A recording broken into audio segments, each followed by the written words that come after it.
So friends, simple compound and complex sentence अपने structure पे based होता है और इसके स्ट्रक्चर में इसको समझने से पहले, simple compound and complex sentence को समझने से पहले ये समझना मोस्ट इंपॉर्टेंट है कि इंडिपेंडेंट और डिपेंडेंट क्लॉज क्या होता है। इंडिपेंडेंट और डिपेंडेंट क्लॉज हम जब तक नहीं समझेंगे तब तक हम सिंपल कंपाउंड कॉम्प्लेक्स सेंटेंस के बीच में भेद नहीं जान सकेंगे। हम आइडेंटिफाई नहीं कर सकेंगे कि सिंपल सेंटेंस क्या होता है, कंपाउंड सेंटेंस क्या होता है और कॉम्प्लेक्स सेंटेंस क्या होता है, क्योंकि ये तीनों जो तरह के जो सेंटेंस होते हैं इनका जो स्ट्रक्चर होता है वो इसी पे डिपेंड करता है कि इन तीनों सेंटेंस में डिपेंडेंट और इंडिपेंडेंट क्लॉज होते हैं, क्योंकि बिना क्लॉज के कोई सेंटेंस बनाया नहीं जा सकता है। उस सेंटेंस में क्लॉज जरूर होगा, इंडिपेंडेंट क्लॉज होगा या तो मिक्सचर होगा इंडिपेंडेंट और डिपेंडेंट क्लॉज का, और इसी पे डिपेंड करता है कि वो सेंटेंस एक सिंपल सेंटेंस होगा, एक कंपाउंड सेंटेंस होगा, एक कॉम्प्लेक्स सेंटेंस होगा। एक तरह का और सेंटेंस आता है चौथा, वो कंपाउंड कॉम्प्लेक्स होता है, ये कंपाउंड कॉम्प्लेक्स होगा। तो हम देखते हैं कि सिंपल सेंटेंस क्या होता है। Simple sentence friends, there is only one independent clause, सिर्फ एक इंडिपेंडेंट क्लॉज रहेगा सिंपल सेंटेंस में और कोई डिपेंडेंट क्लॉज नहीं रहेगा। आप लोग इसको पहले आप इंग्लिश को अच्छे से पढ़ना जानते हैं, अगर आप पढ़ सकते हैं तो बस ये लैंग्वेज आप पढ़ के आप समझ जाइए कि क्या होता है।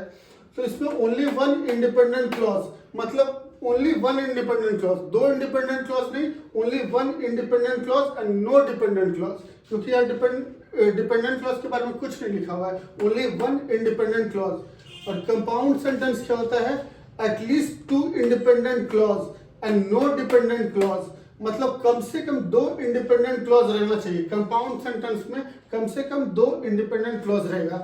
कंपाउंड क्या होता है आप साइंस में पढ़ेंगे, पर्टिकुलरली केमिस्ट्री में देखेंगे तो दो एलिमेंट्स को जब कंबाइन करते हैं तो एक कंपाउंड बनता है। दो एलिमेंट्स को यहाँ पर क्या आप कंबाइन कर रहे हैं, तो यहाँ दो इंडिपेंडेंट क्लॉज को कंबाइन कर रहे हैं तो वो एक कंपाउंड बन जाएगा। तो दो इंडिपेंडेंट क्लॉज को आप कंबाइन करते हैं तो वो एक कंपाउंड सेंटेंस बन जाता है। और एटलीस्ट टू, तीन भी हो सकता है, चार भी हो सकता है, पांच इंडिपेंडेंट क्लॉज भी हो सकता है। And there should be no dependent clause in the sentence, कोई डिपेंडेंट क्लॉज नहीं रहेगा, ओनली इंडिपेंडेंट क्लॉज रहेगा सेंटेंस में, और एटलीस्ट दो या दो से ज्यादा। Compound sentence, that is compound sentence, at least two independent clause and no dependent clause. And what is complex sentence, complex sentence मतलब मिश्रण किसी चीज का। जैसे हम लोग चाय में चीनी मिलाते हैं, चाय पत्ती मिलाते हैं तो उसको मिश्रण बोलते हैं, कॉम्प्लेक्स सेंटेंस मिश्रण। तो यहाँ पर किन दो चीजों का मिश्रण होगा, इंडिपेंडेंट और डिपेंडेंट क्लॉज का मिश्रण होगा। तो इसमें क्या होगा, only one independent clause and at least one or more dependent clause, मतलब सिर्फ एक इंडिपेंडेंट क्लॉज रहेगा, इंडिपेंडेंट क्लॉज सिर्फ एक रहेगा, और at least one or more dependent clause, और कम से कम एक डिपेंडेंट क्लॉज रहेगा। एक डिपेंडेंट क्लॉज से ज्यादा भी रह सकता है, तो एक इंडिपेंडेंट क्लॉज रहेगा, सिर्फ एक इंडिपेंडेंट क्लॉज रहेगा और कम से कम एक डिपेंडेंट क्लॉज रहेगा। तो what is complex sentence, only one independent clause and at least one or more dependent clause, एक इंडिपेंडेंट क्लॉज रहेगा और एक या एक से ज्यादा डिपेंडेंट क्लॉज रहेगा। Complex and compound complex, at least two independent clause और more and at least one dependent clause और मोर। और फिर कंपाउंड कॉम्प्लेक्स, इसमें कंपाउंड का भी फीचर रहेगा और कॉम्प्लेक्स का भी फीचर रहेगा। तो कंपाउंड का क्या फीचर था, एटलीस्ट दो इंडिपेंडेंट क्लॉज, तो एटलीस्ट दो इंडिपेंडेंट क्लॉज इसमें रहेगा और मोर, क्योंकि कंपाउंड में दो भी रह सकता है इंडिपेंडेंट क्लॉज और दो से ज्यादा भी रह सकता है। तो कंपाउंड कॉम्प्लेक्स में एटलीस्ट टू इंडिपेंडेंट क्लॉज और मोर, दो इंडिपेंडेंट क्लॉज रहेगा या उससे ज्यादा रहेगा। And complex, at least one dependent clause और मोर। कॉम्प्लेक्स सेंटेंस में क्या था, at least one or more dependent clause, वही लिखा हुआ एटलीस्ट वन डिपेंडेंट क्लॉज और मोर। तो कॉम्प्लेक्स का भी फीचर हो गया और इसमें कंपाउंड का भी फीचर हो गया। दो, कम से कम दो इंडिपेंडेंट क्लॉज रहेंगे और कम से कम एक डिपेंडेंट क्लॉज रहेगा, और इनका जो ऑर्डर रहेगा डिपेंडेंट क्लॉज और इंडिपेंडेंट क्लॉज, जो सेंटेंस में आएगा डिपेंडेंट क्लॉज और इंडिपेंडेंट क्लॉज, तो उसका ऑर्डर कुछ भी रह सकता है। They can be in any order, any clause can come first, dependent clause can also come first and independent clause can also come first। उसका कोई ऑर्डर नहीं रहेगा, वो किसी भी ऑर्डर में रह सकते हैं। पहले डिपेंडेंट क्लॉज रह सकता है, फिर इंडिपेंडेंट क्लॉज रह सकता है, फिर डिपेंडेंट क्लॉज रह सकता है, फिर इंडिपेंडेंट क्लॉज रह सकता है, फिर इंडिपेंडेंट क्लॉज रह सकता है, या तो पहले इंडिपेंडेंट क्लॉज रह सकता है, फिर डिपेंडेंट क्लॉज रह सकता है, फिर डिपेंडेंट क्लॉज रह सकता है, फिर इंडिपेंडेंट क्लॉज रह सकता है। इसका कोई ऑर्डर नहीं होगा, वो कोई भी ऑर्डर में हो सकता है। तो फ्रेंड्स अब ये हमें समझना है कि क्लॉज क्या होता है, इंडिपेंडेंट क्लॉज क्या होता है और डिपेंडेंट क्लॉज क्या होता है। वैसे मैंने एक वीडियो अपना डाला है अपने चैनल पे क्लॉज में, उसमें मैं पूरा बताया कि इंडिपेंडेंट क्लॉज और डिपेंडेंट क्लॉज क्या होता है। और मैंने एक और वीडियो बनाया है क्लॉज और फ्रेज, उसमें मैंने क्लॉज और फ्रेज दोनों के बारे में बताया है। उसमें भी थोड़ा थोड़ा बताया कि क्लॉज क्या होता है, और लेकिन मैं आज फिर आपको बताऊंगा कि क्लॉज क्या होता है, इंडिपेंडेंट क्लॉज क्या होता है और डिपेंडेंट क्लॉज क्या होता है। ये मैं आपको अभी बताऊंगा। तो फ्रेंड्स हमें ये जानने से पहले कि सिंपल सेंटेंस, कंपाउंड सेंटेंस और कॉम्प्लेक्स सेंटेंस क्या है होता है, हमें ये जानना बहुत ज़रूरी है कि इंडिपेंडेंट और डिपेंडेंट क्लॉज क्या होता है। तो जैसा कि हम ये इनके लिटरेचर से समझ सकते हैं, जैसा कि इस वर्ड से समझ सकते हैं कि डिपेंडेंट क्लॉज क्या होता है। डिपेंडेंट मतलब किसी चीज़ पर निर्भर, जैसे कि इंडिपेंडेंट क्लॉज होता है जो आज़ाद, इंडिपेंडेंट मतलब आज़ाद, आत्मनिर्भर, किसी चीज़ पर निर्भर नहीं। तो वो वैसे ही इंडिपेंडेंट क्लॉज वो होता है एक अपने आप में कंप्लीट सेंटेंस होता है, वो किसी पे भी निर्भर नहीं रहता है। और डिपेंडेंट क्लॉज होता है एक ग्रुप ऑफ वर्ड्स होता है जिसमें एक सब्जेक्ट और वर्ब होता है। क्लॉज वो होता है फ्रेंड्स जिसमें एक सब्जेक्ट और वर्ब रहे। क्लॉज कम से कम 2 वर्ड का हो सकता है। एक ग्रुप ऑफ वर्ड्स होता है, 2 वर्ड मिलकर के एक क्लॉज बन सकता है। जैसे कि आई ईट में आई सब्जेक्ट है, ईट वर्ब है, तो ये एक क्लॉज है। लेकिन ये एक डिपेंडेंट क्लॉज है क्योंकि आई ईट से समझ में नहीं, ये एक इंडिपेंडेंट क्लॉज है। आई ईट एक इंडिपेंडेंट क्लॉज है कि मैं खाता हूँ। चलिए ये तो पता चल गया कि आप खाते हैं, मैं खाता हूँ, ये अपने आप में कंप्लीट मीनिंग प्रोवाइड कर रहा है, ये किसी चीज़ पे निर्भर नहीं है, तो इसलिए एक इंडिपेंडेंट क्लॉज है। ही वॉक्स भी एक इंडिपेंडेंट क्लॉज है, वो चलता है। मतलब एक छोटा बेबी है, मान लीजिए कोई लड़का है, छोटा बच्चा है, तो वो ही वॉक्स, तो ये तो हमें पता चल गया ना कि मीनिंग तो कन्वे हो गया, हमें ये चीज़ पता चल गया कि वो चलता है, वो चलना जानता है, तो ये एक इंडिपेंडेंट क्लॉज है। एक और वर्ड से फिर मोहन कम्स भी एक क्लॉज है क्योंकि मोहन एक सब्जेक्ट है और कम्स एक वर्ब है। तो मोहन कम्स एक डिपेंडेंट क्लॉज है क्योंकि Mohan comes when, why, where, 3 question हमारे दिमाग में आते हैं। व्हेन, व्हाई, वेयर, वो कब आता है, क्यों आता है, किस लिए, कहाँ आता है, ये 3 क्वेश्चन हमारे दिमाग में आते हैं। तो इसलिए डिपेंडेंट क्लॉज है, इसको एक कंप्लीट मीनिंग चाहिए, ये इनकम्प्लीट मीनिंग है अपने आप में, तो इसको कुछ और वर्ड्स पे ये डिपेंडेंट है, इसलिए ये इसको डिपेंडेंट क्लॉज कहते हैं। इसको कंप्लीट मीनिंग ये हमें नहीं बता पा रहा है, ये सेंटेंस मोहन कम्स क्लॉज तो है लेकिन ये कंप्लीट मीनिंग हमें नहीं बता पा रहा है, इसलिए ये एक डिपेंडेंट क्लॉज है। इसको अब कुछ और ग्रुप 2-4 वर्ड्स या एक वर्ड या कुछ ग्रुप ऑफ वर्ड्स पे ये निर्भर है कंप्लीट मीनिंग प्रोवाइड करने के लिए। तो हम इसमें 2 वर्ड्स और जोड़ते हैं, मोहन कम्स एट मॉर्निंग, तो ये हमें एक कंप्लीट मीनिंग हो गया कि मोहन सुबह आता है, सुबह के समय में आता है, तो ये एक इंडिपेंडेंट क्लॉज हो गया, मोहन कम्स एट मॉर्निंग। इतना तो हमें पता चल गया कि मोहन कम्स एट मॉर्निंग। तो चलो ये जो भी सेंटेंस बोलने वाला होगा, जो ये बात जानता होगा कि वो मोहन को जानता होगा, तो उसको पता चल गया कि मोहन सुबह में आता है। मोहन दूध वाला होगा, अखबार वाला होगा, तो वो सुबह आता है, तो मोहन कम्स एट मॉर्निंग, ये कंप्लीट मीनिंग। तो ये इंडिपेंडेंट क्लॉज हो गया क्योंकि ये अब किसी चीज पर निर्भर नहीं रहा अपने आप को कंप्लीट करने के लिए। तो फ्रेंड्स हम लोगों ने जाना कि क्लॉज एक ग्रुप ऑफ वर्ड्स होता है, ग्रुप ऑफ वर्ड्स जिसमें एक सब्जेक्ट और एक वर्ब का होना मोस्ट इंपॉर्टेंट है, और एक कोई ऐसा सेंटेंस नहीं हो सकता कंप्लीट सेंटेंस जिसमें सब्जेक्ट और वर्ब ना हो, जिसमें एक क्लॉज ना हो, वो कोई ऐसा सेंटेंस बिना क्लॉज के नहीं बनाया जा सकता। तो डिपेंडेंट क्लॉज वो होता है जो कि निर्भर होता है, एक ग्रुप ऑफ वर्ड्स होता है जिसमें एक सब्जेक्ट और वर्ब होता है, लेकिन वो कंप्लीट मीनिंग प्रोवाइड करने के लिए कुछ दूसरे ग्रुप ऑफ वर्ड्स पे निर्भर होता है। और इंडिपेंडेंट क्लॉज होता है वो एक क्लॉज होता है, उसमें एक सब्जेक्ट और वर्ब रहेगा, एक ही सब्जेक्ट और वर्ब कॉम्बिनेशन रहेगा, सब्जेक्ट और वर्ब एक ही रहेगा, तो वो एक इंडिपेंडेंट क्लॉज होगा। उसमें एक सब्जेक्ट और एक वर्ब रहेगा। हाँ, 2 वर्ब भी हो सकता है और एक सब्जेक्ट भी रह सकता है, हो सकता है, लेकिन दो वर्ब और दो सब्जेक्ट नहीं होगा, फिर वो कंपाउंड बन जाएगा, कंपाउंड सेंटेंस बन जाएगा। इसलिए एक इंडिपेंडेंट क्लॉज में सिर्फ एक सब्जेक्ट और वर्ब का कॉम्बिनेशन रहेगा। तो फ्रेंड्स, हम लोग अभी डिपेंडेंट और इंडिपेंडेंट क्लॉज के कुछ एग्जांपल्स देखेंगे। तो डिपेंडेंट क्लॉज है the earth revolves. The earth revolves, सूर्य परिक्रमा करती है।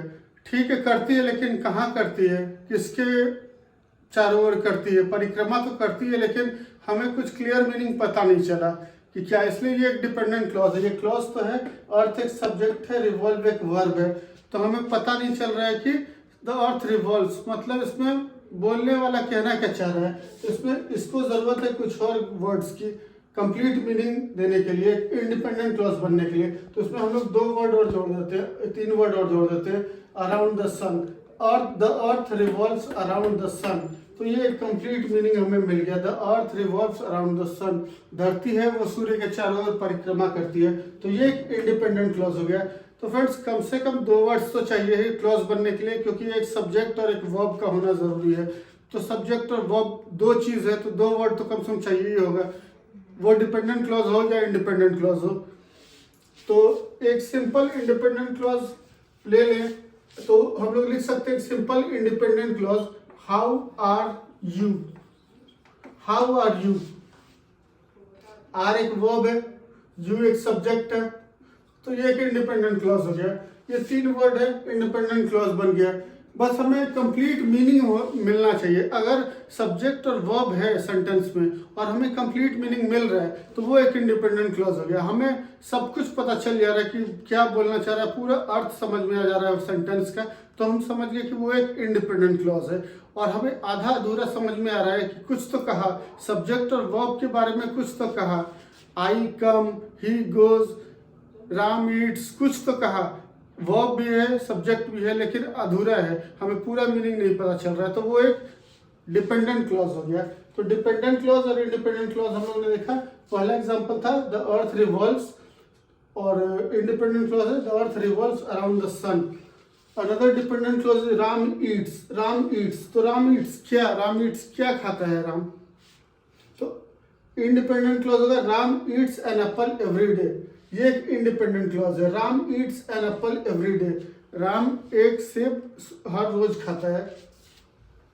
Another example is dependent clause, the result will be announced. The result will be announced, ठीक है, विल बी अनाउंस्ड, लेकिन कब अनाउंस होगा, विल बी अनाउंस फ्यूचर के बारे में बोला गया ना, तो ये एक डिपेंडेंट क्लॉज है। रिजल्ट एक सब्जेक्ट है, अनाउंस एक वर्ब है, ये एक डिपेंडेंट क्लॉज है। The result will be announced, हमें आधा अधूरा ही मीनिंग पता चला सेंटेंस का, तो उसमें हम कुछ और वर्ड्स जोड़ेंगे तो वो एक इंडिपेंडेंट क्लॉज बन जाएगा। The result will be announced on Monday, मतलब द रिजल्ट विल बी। तो फ्रेंड्स, हम लोगों ने देखा यहाँ राम ईट्स एक डिपेंडेंट क्लॉज है। तो Ram eats, what does Ram eat, अगर हम क्वेश्चन पूछे व्हाट डज राम ईट्स, तो हम इतना बोल के छोड़ दें कि राम ईट्स, तो इसका हमें मतलब पता नहीं चला कि राम क्या खाता है। तो राम खाता है, क्या खाता है, तो आगे डिपेंडेंट इंडिपेंडेंट क्लॉज बनाने के लिए हमें उसमें जोड़ना पड़ेगा Ram eats an apple every day, Ram एक सेब हर रोज खाता है, तो ये एक इंडिपेंडेंट क्लॉज है। और यहाँ मैंने आपको बताया कि आई ईट एक इंडिपेंडेंट क्लॉज है। आई ईट जब एक इंडिपेंडेंट क्लॉज मैंने बताया, तो यहाँ डिपेंडेंट क्लॉज कैसे हो गया राम ईट्स, या आई ईट एक डिपेंडेंट क्लॉज भी हो सकता है, इंडिपेंडेंट क्लॉज भी हो सकता है। अगर आपसे कोई पूछे कि डू यू ईट, तो आप बोलेंगे आई ईट, तो ये कंप्लीट मीनिंग अपने आप को दे रहा है कि आई ईट, मैं खाता हूँ। क्या आप खाते हैं, तो मैं खाता हूँ, ठीक है, ये कंप्लीट मीनिंग है। तो इसलिए ये एक इंडिपेंडेंट क्लॉज भी है और एक डिपेंडेंट क्लॉज भी है।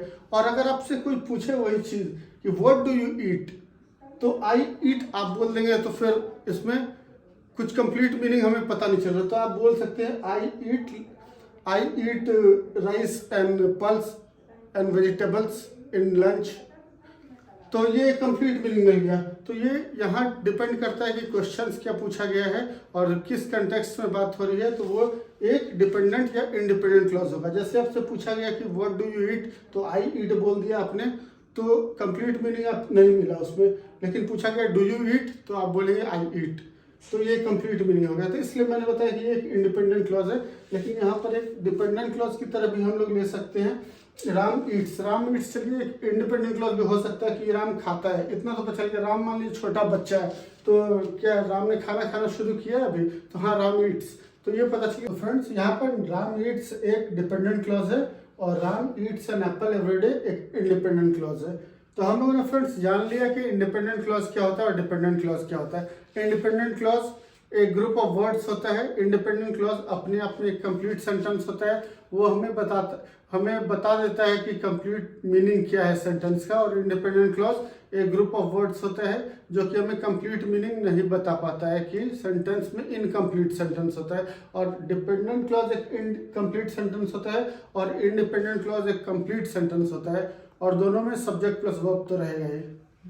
तो फ्रेंड्स ये हम एग्जांपल्स देखा, डिपेंडेंट क्लॉज और इंडिपेंडेंट क्लॉज हमें क्लियर हो गया। अब हम पढ़ेंगे कि simple sentence, compound sentence, complex sentence और कंपाउंड कॉम्प्लेक्स सेंटेंस क्या होता है। ये इसी पे बेस्ड होता है, उसमें क्लॉजेज रहते हैं। सिंपल, कंपाउंड और कॉम्प्लेक्स सेंटेंस में क्लॉजेज रहेगा, क्लॉज का अरेंजमेंट रहेगा। इंडिपेंडेंट क्लॉज और डिपेंडेंट क्लॉज का अरेंजमेंट होता है। तो वो अभी हम पढ़ते हैं कि डिपेंडेंट क्लॉज और इंडिपेंडेंट क्लॉज क्या होता है, सॉरी सिंपल सेंटेंस, कंपाउंड और कॉम्प्लेक्स सेंटेंस क्या होता है। तो friends simple, compound, complex sentence जानने से पहले हम लोगों ने जाना कि क्लॉज क्या होता है। तो क्लॉज फ्रेंड्स जिसमें सब्जेक्ट प्लस वर्ब होता है, और सब्जेक्ट क्या होता है, सब्जेक्ट इज नाउन और pronoun which does the action of verb, जो काम करता है उसको हम लोग सब्जेक्ट बोलते हैं। फ्रेंड्स वर्ब का मतलब क्रिया होता है ग्रामर में, पार्ट्स ऑफ स्पीच में हम लोगों ने वर्ब पढ़ा होगा, तो उसमें हम लोग पढ़ेंगे कि वर्ब का मतलब क्रिया होता है जो कि काम करता है, सॉरी काम करना, कोई भी काम हुआ उसको क्रिया बोलते हैं। तो जो भी काम करता है नाउन या प्रोनाउन, जैसे वह एक प्रोनाउन है, राम एक नाउन है, शीला एक नाउन है, वह एक प्रोनाउन है। शीला की जगह हम लोग वह कह सकते हैं, यह बोल सकते हैं, इट की जगह यह बोल सकते हैं, या किसी चीज़ का इट बोल सकते हैं, देयर बोल सकते हैं, ये सब प्रोनाउन है। और नाउन तो हम लोग जानते ही हैं, जैसे कुछ भी हुआ, earth, god, man, lion, tiger, Ram, Shyam, Sheela, ये सब नाउन है। तो नाउन या प्रोनाउन होगा जो कि काम करेगा। जैसे यहाँ पर है अर्थ रिवॉल्व्स, तो अर्थ एक नाउन है, रिवॉल्व्स एक वर्ब है, तो ये एक नाउन हो गया, ये एक सब्जेक्ट है, और रिवॉल्व्स एक वर्ब है, तो सब्जेक्ट प्लस वर्ब मिलके एक क्लॉज बन गया। यहाँ राम ईट्स, तो राम एक नाउन है और ईट्स एक सब्जेक्ट सॉरी वर्ब है, तो राम ईट्स एक क्लॉज बन गया। उसी तरह रिजल्ट यहाँ एक सब्जेक्ट है, विल एक ऑक्सिलरी वर्ब है, तो ये सब्जेक्ट प्लस वर्ब मिलके एक क्लॉज बन गया। तो फ्रेंड्स हम लोगों ने जाना कि क्लॉज में सब्जेक्ट प्लस वर्ब होता है, और सब्जेक्ट वो होता है जो कि काम करता है, जो कि सेंटेंस में काम कर रहा होता है, उसको हम लोग सब्जेक्ट बोलते हैं। तो अब हम लोग सब्जेक्ट और वर्ब तो आइडेंटिफाई कर लेंगे कि क्या है सेंटेंस में, और अब हमें जानना है कि क्लॉज भी हमने जान लिया इंडिपेंडेंट और डिपेंडेंट क्लॉज क्या होता है। अब हमें सिंपल, कंपाउंड, कॉम्प्लेक्स और कंपाउंड कॉम्प्लेक्स का स्ट्रक्चर पढ़ना है। तो फ्रेंड्स अभी हम लोग उसकी तरफ आते हैं। तो friends simple, compound, complex sentence और कंपाउंड कॉम्प्लेक्स सेंटेंस के बीच में कुछ फर्क होता है, और क्या चीजें हैं जो किसमें फर्क पैदा करती हैं। तो वो है इंडिपेंडेंट क्लॉज और डिपेंडेंट क्लॉज और उनका अरेंजमेंट सेंटेंस के अंदर। तो फ्रेंड्स अभी हमें ये पढ़ने में बहुत मजा आने वाला है। हम लोग जब डिस्टिंग्विश करना सीख जाएंगे कि सिंपल, कॉम्प्लेक्स, कंपाउंड सेंटेंस और कॉम्प्लेक्स सेंटेंस के बीच में, तो हमें बहुत मजा आएगा। और ये बहुत ही अच्छा टॉपिक है, और मैं हमेशा कुछ ना कुछ यूनिक टॉपिक और यूनिक थिंग्स आपके सामने लाता रहता हूँ अपने वीडियोस के द्वारा, अपने चैनल के माध्यम से। तो आपको पढ़ने में बहुत मजा आने वाला है, और क्योंकि मैं टीचर भी ज़रा दूसरे किस्म का हूँ, तो इसलिए मैं आपको थोड़ा बहुत ही इंटरेस्टिंग वे में ये चीज़ें समझाऊंगा। तो फ्रेंड्स पहले टाइप का सेंटेंस होता है सिंपल सेंटेंस। ये सिंपलेस्ट सेंटेंस होता है जो कि इंग्लिश लिटरेचर में होता है, वो सिंपलेस्ट सेंटेंस होता है, और उसका स्ट्रक्चर होता है only one independent clause and no dependent clause. इसमें सिर्फ एक इंडिपेंडेंट क्लॉज होगा और कोई भी डिपेंडेंट क्लॉज नहीं होगा, सिर्फ एक इंडिपेंडेंट क्लॉज, एक से ज्यादा नहीं। तो इसके एग्जांपल्स क्या होंगे, व्हाई आर यू लाफिंग, ये सिंपल इंडिपेंडेंट सेंटेंस है। Why are you laughing, simple sentence. इसमें यू एक सब्जेक्ट है, आर एक वर्ब है, लाफिंग भी एक वर्ब है। तो मैंने कहा था कि एक सब्जेक्ट दो वर्ब भी हो सकता है, लेकिन दो वर्ब और दो सेंटेंस नहीं होना चाहिए, दो वर्ब और दो सब्जेक्ट नहीं होना चाहिए, क्योंकि फिर वो कंपाउंड सेंटेंस बन जाएगा या कॉम्प्लेक्स सेंटेंस बन जाएगा या कंपाउंड कॉम्प्लेक्स सेंटेंस बन जाएगा। तो एक सिंपल सेंटेंस में सिर्फ एक वर्ब और एक सब्जेक्ट होगा। दूसरा एग्जांपल है हाउ आर यू। इसमें आर एक वर्ब है, यू एक सब्जेक्ट है, तो ये एक सिंपल सेंटेंस है और ये एक इंडिपेंडेंट क्लॉज भी है, क्योंकि इंडिपेंडेंट क्लॉज वो होता है जो कि एक सेंटेंस जो हमें पूरा इंफॉर्मेशन दे देता है, उसके बाद कोई क्वेश्चन नहीं बता, पूरा इंफॉर्मेशन हमें जो भी स्पीकर बोलना चाहता है लिसनर से, उसको पूरा इंफॉर्मेशन मिल जाता है। जैसे किसी ने बोला हाउ आर यू, तुम कैसे हो, मतलब समझ में आ गया क्या मुझे क्या जवाब देना है, मुझे समझ में आ गया कि वो मुझसे क्या बोल रहा है, कंप्लीट चीज उसने मुझसे बोल दी, कंप्लीट इन्फॉर्मेशन मुझे मिल गया, मुझे कंप्लीट मीनिंग पता चल गया, तो वो एक इंडिपेंडेंट क्लॉज है। और अगर हम हाउ आर बोल के छोड़ देते हैं या आर यू बोल के छोड़ देते या यू आर बोल के छोड़ देते, तो वो एक डिपेंडेंट क्लॉज हो जाता। क्लॉज नहीं होता क्योंकि उसमें सब्जेक्ट और वर्ब नहीं आएगा, जब तक सब्जेक्ट और वर्ब नहीं आएगा तब तक वो एक क्लॉज नहीं बनेगा। तो अधूरी चीजें होती हैं वो कभी भी इंडिपेंडेंट क्लॉज नहीं हो सकता। इंडिपेंडेंट क्लॉज में पूरा मीनिंग पता चल जाना चाहिए। अगला एग्जांपल है I love you. I love you में आई सब्जेक्ट है, लव एक वर्ब है, तो आई लव यू भी एक इंडिपेंडेंट क्लॉज है और एक सिंपल सेंटेंस है। मेरी कुक डिनर, मेरी एक सब्जेक्ट है, कुक्ड एक वर्ब है, तो मेरी कुक डिनर एक इंडिपेंडेंट क्लॉज है और एक सिंपल सेंटेंस है। तो फ्रेंड्स आपने समझ लिया कि सिंपल सेंटेंस क्या होता है। सिंपल सेंटेंस जिसमें कि सिर्फ एक इंडिपेंडेंट क्लॉज रहेगा और कोई डिपेंडेंट क्लॉज नहीं रहेगा, सिर्फ एक इंडिपेंडेंट क्लॉज, एक से ज्यादा नहीं। तो फ्रेंड दूसरी तरह का सेंटेंस होता है कंपाउंड सेंटेंस। कंपाउंड सेंटेंस क्या होता है, उसमें रहेगा एटलीस्ट टू इंडिपेंडेंट क्लॉज और more and no dependent clause, मतलब कम से कम दो इंडिपेंडेंट क्लॉज रहेगा और कोई भी, कम से कम दो इंडिपेंडेंट क्लॉज रहेगा और कोई भी डिपेंडेंट क्लॉज नहीं रहेगा, दो या दो से ज्यादा इंडिपेंडेंट क्लॉज रहेगा। तो फ्रेंड साइंस में हम लोग पढ़ेंगे पर्टिकुलरली केमिस्ट्री में कि दो एक तरह की चीज को ज्वाइन करते हैं तो वो कंपाउंड बन जाता है, जैसे दो एलिमेंट्स को ज्वाइन करते हैं तो वो कंपाउंड बन जाता है। तो दो या दो से ज्यादा एलिमेंट्स को ज्वाइन जब करते हैं तो वो एक कंपाउंड बन जाता है। तो यहाँ पर क्या दो या दो से ज्यादा चीजों को हम लोग ज्वाइन करेंगे, तो दो या दो से ज्यादा इंडिपेंडेंट क्लॉज को ज्वाइन करेंगे तो वो एक कंपाउंड सेंटेंस बन जाएगा। वही यहाँ लिखा हुआ है, दो या दो से ज्यादा इंडिपेंडेंट क्लॉज को जोड़ने से जो सेंटेंस बने उसे कंपाउंड सेंटेंस कहते हैं और उसमें कोई डिपेंडेंट क्लॉज नहीं रहेगा। तो ज्वाइन किस चीज से करेंगे, तो ज्वाइन करते हैं हम लोग कोऑर्डिनेटिंग कंजंक्शन से। कोऑर्डिनेटिंग कंजंक्शन होता है F for, and, nor, but, और, येट, सो। इसको हम लोग याद करने के लिए हम लोग याद कर सकते हैं fan boys, fan boys. F for, A for and, N for nor, B for but, O for or, Y for yet, N S for सो।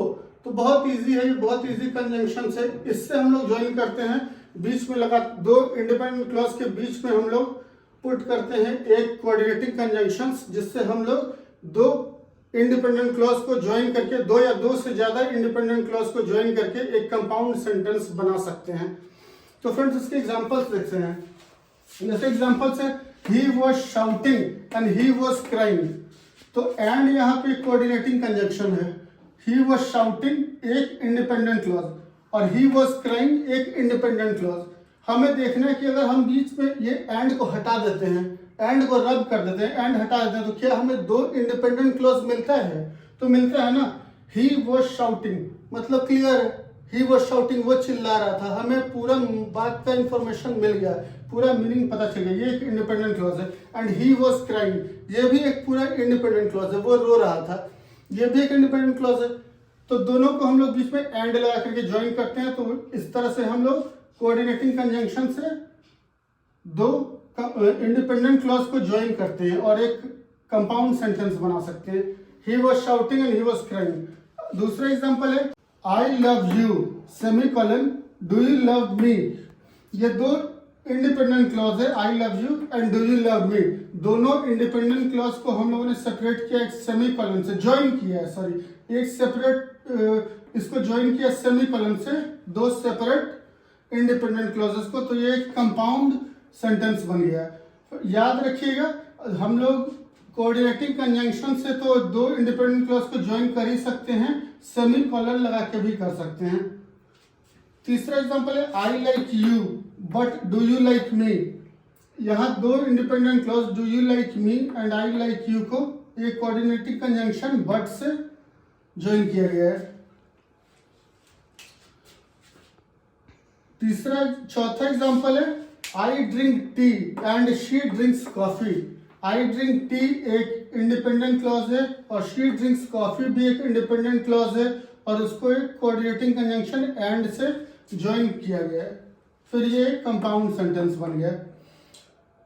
पांचवा एग्जांपल है I drink tea and she drinks coffee but he drinks milk. यहाँ पे तीन independent clause है, इसको दो coordinating conjunction से join करके एक कंपाउंड सेंटेंस बनाया गया है।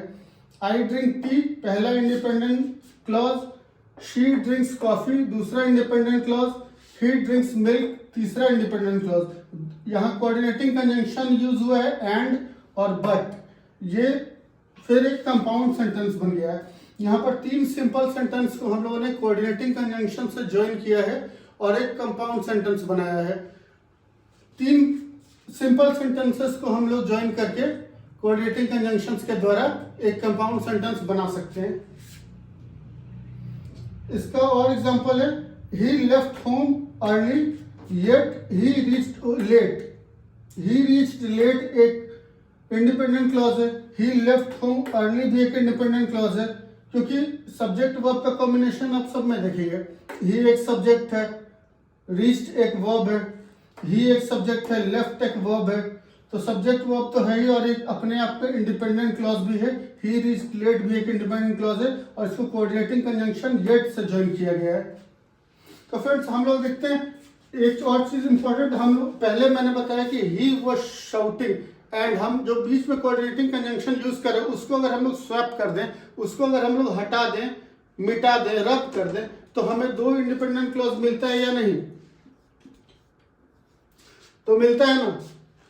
ही वॉज शाउटिंग, एंड को हटा दिया एंड ही वॉज क्राइंग, ये दोनों इंडिपेंडेंट क्लॉज है। He was shouting, he was crying, and को हटाया तो ये हमें 100% कंफर्मेशन हो गया कि ये एक कंपाउंड सेंटेंस है, क्योंकि बीच में एंड लगा हुआ है।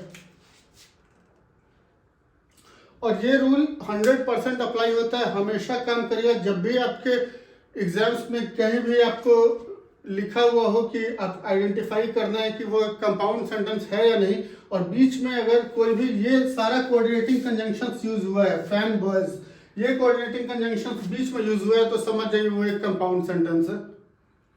उसके कंपाउंड सेंटेंस बीच में आया है तो समझ लीजिए जिन दो सेंटेंस के बीच में कोऑर्डिनेटिंग कंजंक्शन आया है तो वो एक दोनों तरफ इंडिपेंडेंट क्लॉज होगा। दो इंडिपेंडेंट क्लॉज को ज्वाइन करता है कोऑर्डिनेटिंग कंजंक्शन।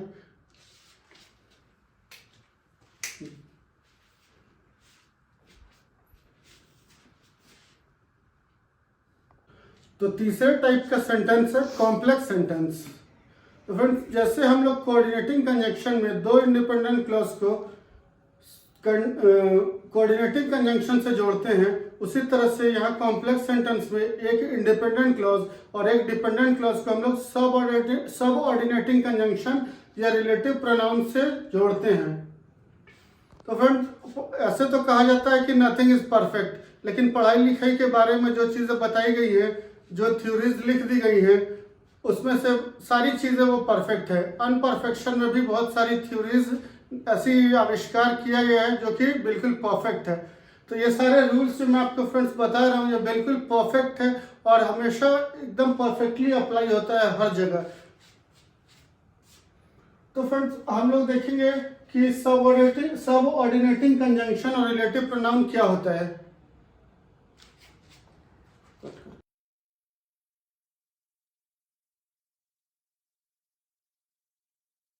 तो एक कॉम्प्लेक्स सेंटेंस का मतलब होता है मिश्रित वाक्य। वो एक मिश्रण होता है। तो किस चीज का मिश्रण होता है? जैसे कि हम लोग दूध में चीनी मिला के पीते हैं, तो दो अलग अलग चीजों को जब मिलाते हैं तो उसको मिश्रण बोलते हैं। दूध में दूध मिला देंगे तो मिश्रण नहीं कहलाएगा, तेल में तेल मिला देंगे तो मिश्रण नहीं कहलाएगा, लेकिन दूध में चीनी मिला देंगे तो उसको मिश्रण कहेंगे। दूध में अगर कॉम्प्लान मिला देंगे तो उसको मिश्रण कहेंगे, और कॉम्प्लान तो सबको पीना चाहिए। तो फ्रेंड्स, इसमें किन दो चीजों का मिश्रण होता है? तो इसमें होता है ओनली वन, उसमें इंडिपेंडेंट और डिपेंडेंट क्लॉज का मिश्रण होता है। इसमें सिर्फ एक इंडिपेंडेंट क्लॉज रहेगा और एटलीस्ट वन डिपेंडेंट क्लॉज और मोर। इसमें सिर्फ एक इंडिपेंडेंट क्लॉज रहेगा और एक या एक से ज्यादा डिपेंडेंट क्लॉज रहेगा, तो उसको कॉम्प्लेक्स सेंटेंस कहेंगे।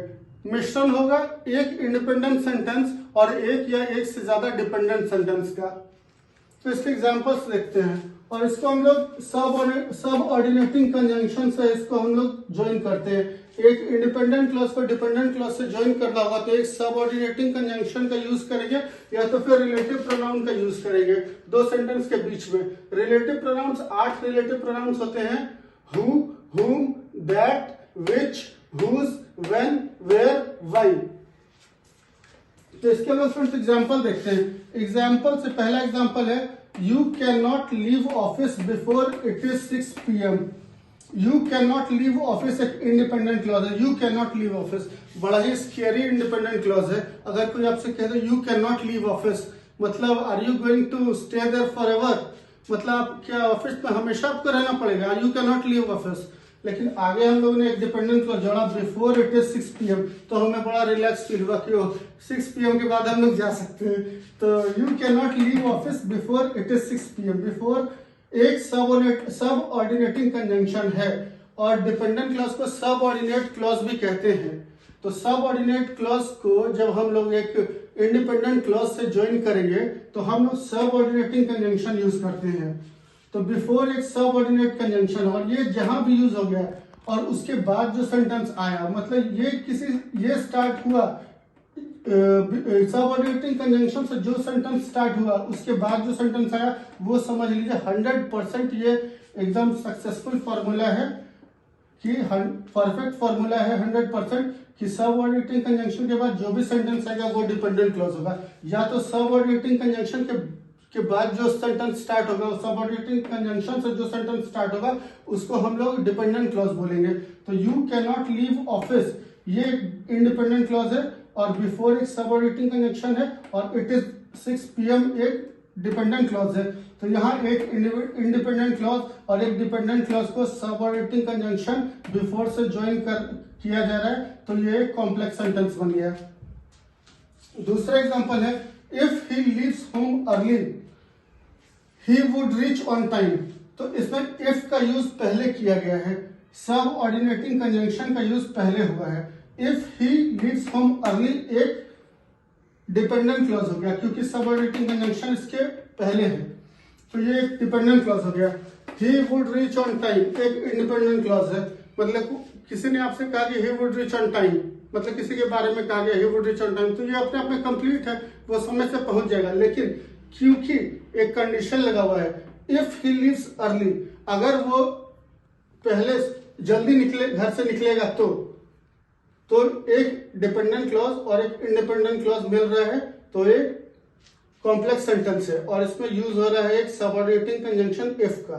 तीसरा, तो यहां हम लोगों ने ऑर्डर देखा फ्रेंड्स कि मैंने आपको पहले ही बताया था कि ऑर्डर कुछ भी हो सकता है। यहाँ पहले एक इंडिपेंडेंट क्लॉज है, उसके बाद में एक डिपेंडेंट क्लॉज है, और यहाँ पहले डिपेंडेंट क्लॉज है और उसके बाद में एक इंडिपेंडेंट क्लॉज है। तो ऑर्डर कुछ भी हो सकता है, इंडिपेंडेंट क्लॉज भी पहले आ सकता है, डिपेंडेंट क्लॉज भी पहले आ सकता है। इसका तीसरा एग्जाम्पल है wherever I go I wear a cap. तो वेयरएवर आई गो, क्योंकि ये वेयरएवर से स्टार्ट हो रहा है जो कि एक सबऑर्डिनेटिंग कंजंक्शन है, तो ये एक डिपेंडेंट क्लॉज है wherever I go. And I wear a cap एक इंडिपेंडेंट क्लॉज है। हम लोग डिपेंडेंट क्लॉज और इंडिपेंडेंट क्लॉज को एक कॉमा से भी सेपरेट कर सकते हैं। तो wherever I go I wear a cap ये कॉम्प्लेक्स सेंटेंस है। इसी को हम लोग इस तरह से लिख सकते हैं I wear a cap wherever I go. तो आई वियर अ कैप ये एक इंडिपेंडेंट क्लॉज है और wherever I go, क्योंकि एक सबऑर्डिनेटिंग कंजंक्शन हम लोग यूज करते हैं इंडिपेंडेंट और डिपेंडेंट क्लॉज को ज्वाइन करने के लिए, तो wherever से ये स्टार्ट हो रहा है सबऑर्डिनेटिंग कंजंक्शन है, तो I go एक डिपेंडेंट क्लॉज है, I एक सब्जेक्ट है, go एक वर्ब है। अगला एग्जांपल है you can't leave the office before it is 6 PM दो द वर्क इज फिनिश्ड। यहां पर हम लोगों ने एक इंडिपेंडेंट क्लॉज और दो डिपेंडेंट क्लॉज को ज्वाइन किया है, क्योंकि कॉम्प्लेक्स सेंटेंस का स्ट्रक्चर ही यही होता है कि कम से कम एक इंडिपेंडेंट क्लॉज रहना चाहिए और एक या एक से ज्यादा कितना भी डिपेंडेंट क्लॉज हो सकता है। तो यहां पर दो डिपेंडेंट क्लॉज है, you can't leave the office एक इंडिपेंडेंट क्लॉज है, बिफोर एक सबऑर्डिनेटिंग कंजंक्शन है, इट इज 6 PM दो फिर एक सबऑर्डिनेटिंग कंजंक्शन है, द वर्क इज फिनिश्ड। तो ये एक कॉम्प्लेक्स सेंटेंस है। यहां इट एक सब्जेक्ट है, इज एक वर्ब है, ऑक्सिलरी वर्ब है, दो एक सबऑर्डिनेटिंग कंजंक्शन है, वर्क एक सब्जेक्ट है, फिनिश्ड एक वर्ब है। तो यहाँ दो डिपेंडेंट क्लॉज और एक इंडिपेंडेंट क्लॉज को हम लोग सबऑर्डिनेटिंग कंजंक्शन से कंबाइन करके एक कॉम्प्लेक्स सेंटेंस बना रहे हैं। सबऑर्डिनेटिंग कंजंक्शंस का एग्जांपल्स कुछ ये है, after, if, although, as if, as long as, before, because, whatever, whenever, before, even if, then, that, though, till, unless, when, where, while, which, whether, why, since, wherever, whether, until। इसके अलावा भी और बहुत सारे subordinating conjunction होते हैं, काफी होते हैं, लगभग 40-50 के बराबर। और रिलेटिव प्रोनाउन 8 हैं, who, whom, that, which, whose, when, where, why।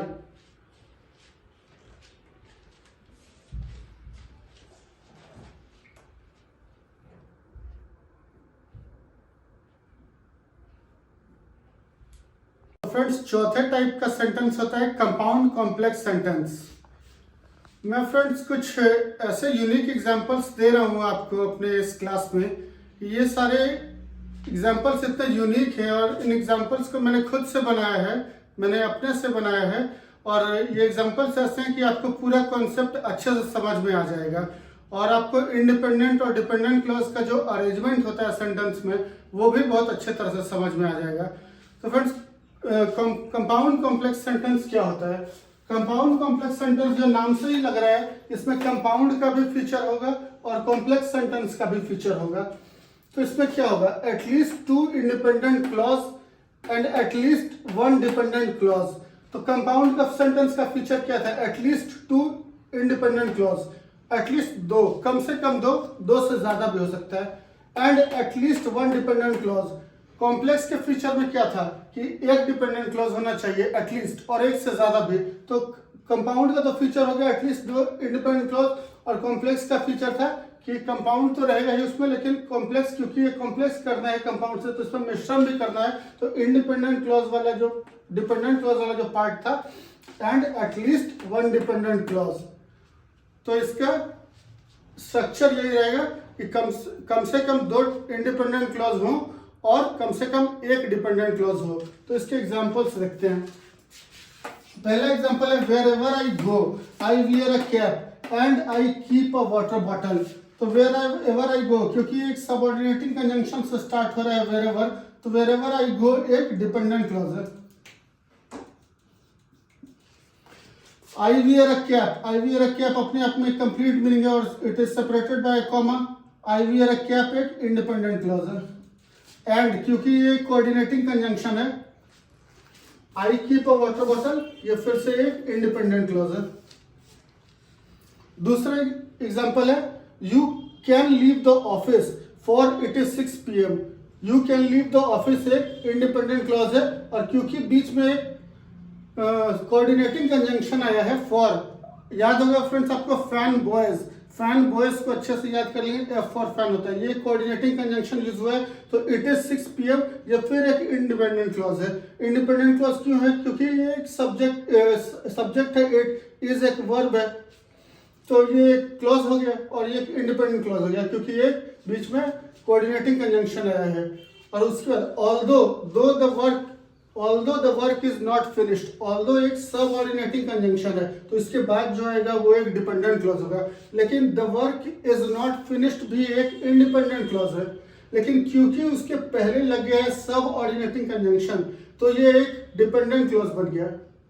अगर नहीं लगता ऑल्दो तो ये the work is not finished भी अपने आप में एक इंडिपेंडेंट क्लॉज है, ये कंप्लीट सेंटेंस है। लेकिन एक हम लोग दो सिंपल सेंटेंस को, दो इंडिपेंडेंट क्लॉज को अगर हम लोग सब ऑर्डिनेटिंग कंजंक्शन यूज करके ज्वाइन करते हैं तो बाद वाला जो सेंटेंस होता है जो कि सब ऑर्डिनेटिंग कंजंक्शन के बाद आता है तो वो भी डिपेंडेंट क्लॉज बन जाता है। वही यहाँ हुआ है। तो यहाँ हम लोग देख रहे हैं कि दो इंडिपेंडेंट क्लॉज कंबाइन हुआ है और एक डिपेंडेंट क्लॉज कंबाइन हुआ है और ये मिलकर के एक कंपाउंड सेंटेंस बन रहा है। वही था हमारा कंपाउंड सेंटेंस का स्ट्रक्चर कि कम से कम दो इंडिपेंडेंट क्लॉज होना चाहिए और कम से कम एक डिपेंडेंट क्लॉज होना चाहिए। अगला एग्जांपल है I drink tea and she drinks coffee but he drinks milk since we are grown ups.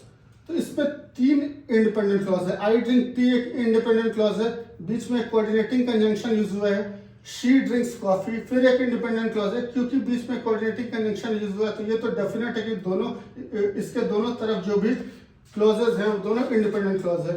But फिर एक कोऑर्डिनेटिंग कंजंक्शन है, बट ही ड्रिंक्स मिल्क, ये फिर एक इंडिपेंडेंट क्लॉज है।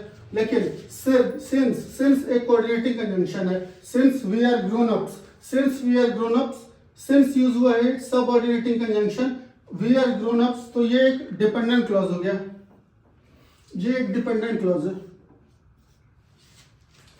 लेकिन फ्रेंड्स हम लोग गौर करें तो वी आर ग्रोन अप्स भी एक इंडिपेंडेंट क्लॉज है। वी आर ग्रोन अप्स मतलब हम लोग बड़े हो चुके हैं, तो ये भी एक इंडिपेंडेंट क्लॉज है अपने आप में। लेकिन क्योंकि एक सबऑर्डिनेटिंग कंजंक्शन सिंस का यहाँ पर उपयोग हो चुका है तो ये एक डिपेंडेंट क्लॉज बन जाता है। तो यहाँ हम लोगों ने देखा कि तीन इंडिपेंडेंट क्लॉज को ज्वाइन किया गया है और एक डिपेंडेंट क्लॉज को ज्वाइन किया गया है आपस में, तो वो एक कंपाउंड कॉम्प्लेक्स सेंटेंस बन रहा है। इसमें कंपाउंड का भी फीचर है, कॉम्प्लेक्स का भी फीचर है। इंडिपेंडेंट क्लॉज दो बार से ज्यादा यूज हुआ है और डिपेंडेंट क्लॉज एक बार यूज हुआ है। अगला एग्जांपल हम लोग देखते हैं जिसमें कि डिपेंडेंट क्लॉज दो बार यूज हुआ है और इंडिपेंडेंट क्लॉज तीन बार यूज हुआ है।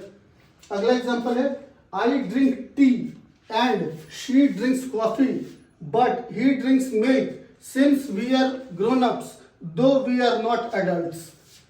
यही सेंटेंस को नीचे लिखा गया है और यहाँ पर तीन इंडिपेंडेंट क्लॉज है और दो डिपेंडेंट क्लॉज है। आई ड्रिंक टी एक इंडिपेंडेंट क्लॉज है, ये कोऑर्डिनेटिंग कंजंक्शन है।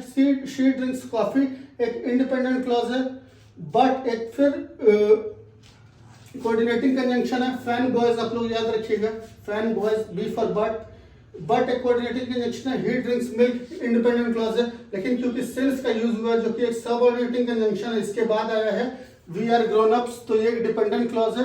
दो वी आर नॉट एडल्ट्स, दो एक फिर सबऑर्डिनेटिंग कंजंक्शन यूज हुआ है, तो इसके बाद जो है सबऑर्डिनेटिंग कंजंक्शन के बाद वी आर नॉट एडल्ट्स, तो ये एक फिर डिपेंडेंट क्लॉज है। तो इस तरह हम लोग देख रहे हैं कि तीन इंडिपेंडेंट क्लॉज और दो डिपेंडेंट क्लॉज मिलके एक कंपाउंड सेंटेंस बन रहा है। लेकिन अपने आप में वी आर नॉट एडल्ट्स ये एक इंडिपेंडेंट क्लॉज है, लेकिन क्योंकि एक सबऑर्डिनेटिंग कंजंक्शन इसके पहले यूज हुआ है तो ये एक डिपेंडेंट क्लॉज बन जाता है।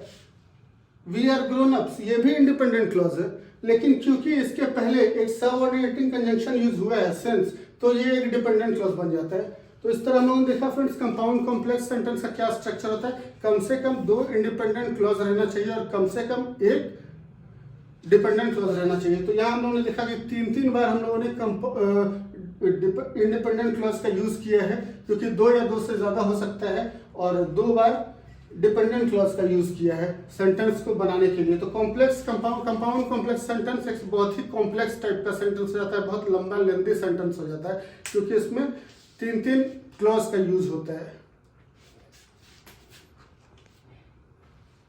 So friends, that was all about simple compound complex and compound complex sentence. I hope you liked the video and everything is clear to you. If you have liked the video, you can subscribe to my channel and like my video. And इसी तरह के मैं unique contents और अच्छे contents और बहुत ही अच्छे तरीके से आपको पढ़ाना जारी रखूंगा। मुझे उम्मीद है कि आपको मेरे वीडियोस पसंद आ रहे होंगे। और फ्रेंड्स, आपको अगर मेरा वीडियो पसंद आ रहा है तो प्लीज़ मेरे चैनल को सब्सक्राइब कर दें और प्लीज़ लाइक माय वीडियोस। और फ्रेंड्स, अगर आपको कोई सजेशन देना है या कोई डाउट्स हो या किसी भी तरह का आप कोई मुझे कमेंट के द्वारा कुछ बताना चाहते हैं तो प्लीज़ मेरे वीडियो पे आप कमेंट कर सकते हैं मेरे चैनल में। And thank you for watching the video friends.